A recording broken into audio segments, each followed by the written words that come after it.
Hello there, guys. Today we're going to talk about All Under One Banner, who are supposedly a grassroots Scottish independence movement. Now, in September, there's going to be a counter-protest to the pro-UK, pro-Britain, thinly guised kind of fash march that's happening in Glasgow. And All Under One Banner on their Facebook have been promoting this. Unfortunately, their comment section are full of moulding tools who are saying, "Oh, just leave it to the police. We should boycott this. Why is the Edinburgh March for Independence being shut down to focus on this?" Now, it should be pointed out that All Under One Banner, their original director, Neil McKay, was kicked out for misappropriating funds that then ended up in his mum's account. The guy that then took over, Mani Singh, then said that the movement was being damaged by anti-English racists who joked about the colour of his skin. So a picture is starting to emerge here. I would also like to say that a massive number of the comments, in fact nearly all of the comments on the posts on Facebook that were sharing the idea that we should go through to Glasgow and oppose the far right, were saying that, oh, this might backfire on the independence movement. It'll all kick off. Don't do anything. You know, the optics on it are bad. They'll blame the independence movement. Now, currently speaking, I'm a supporter of independence. However, the chances of it are dead for about another 10 years. The SNP just sent things down in flames with Nicola Sturgeon's presumed corruption, and then Humza Yousaf basically being Humza Yousaf, and Swinney, who doesn't want the role, having to return to being leader just to keep Kate Forbes out. It'll be another 10 to 15 years before momentum builds up. The current problem is the rise of the far right. And I have long said that in an independent Scotland, first day order of business is to worry about the resurgence of the right wing, because it's a strange flag of convenience at the moment. There's a lot of really strange bedfellows in there, not least of which being Kate Forbes. In fact, there's many in the movement I would almost say are a false flag.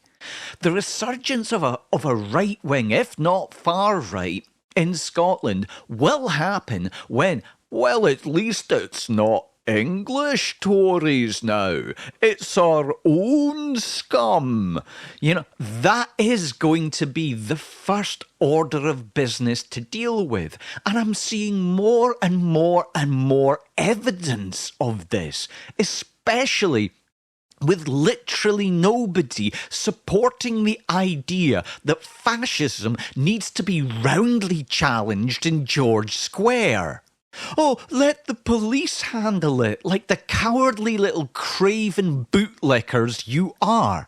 This is anti-fash 101.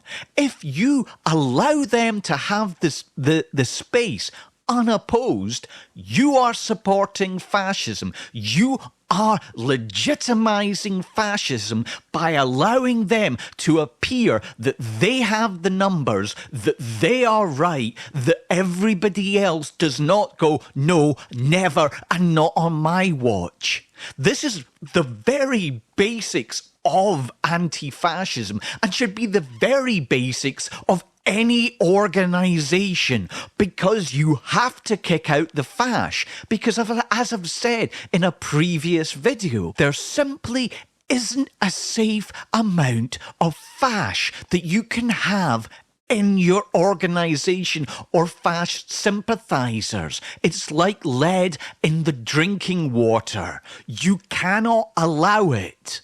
And if you are concerned about the optics of this maybe backfiring in some way on the Scottish independence movement, then just march under an anti-fash flag.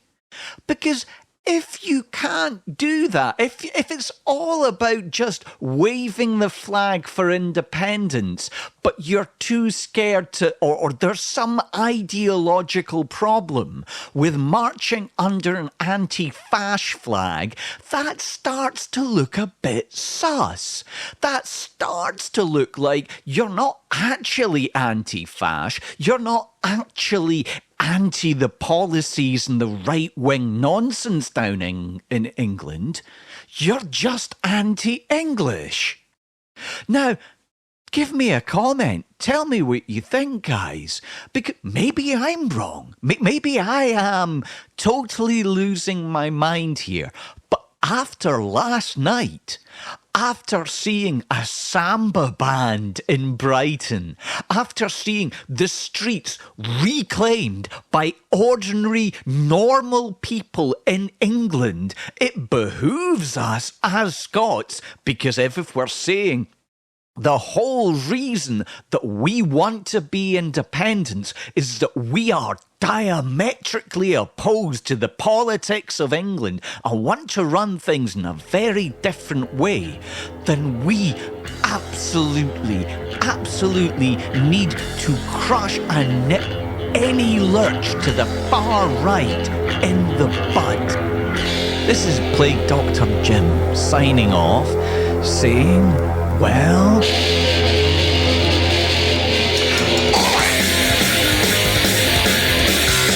2024, the Nazis are back, battle for that, and that's the attack. Children are spilling down on the birds, every time it's in leather shirts. Bash! Bash the bash! Bash! Bash the bash! Bash! Bash the bash! Bash! Bash the bash!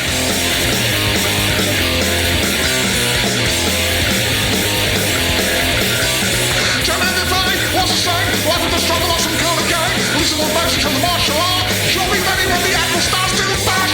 Bash the bash! Bash! Bash the bash! Bash! Bash the bash! Bash! Bash the bash!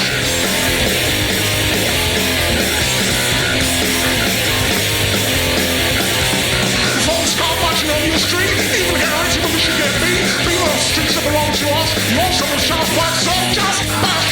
Bash the bash! Bash! Bash the bash! Bash! Bash the bash! Bash! Bash the bash!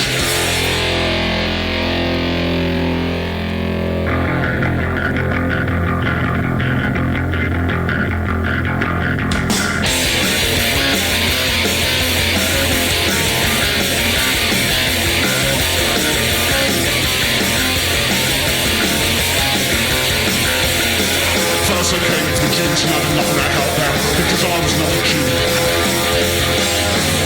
Then they came to the communists and I did nothing to help them because I was not a communist. Next they came to the trade unionists and I did nothing to help them because I was not a trade unionist. And then they came for me and there was no one left to help.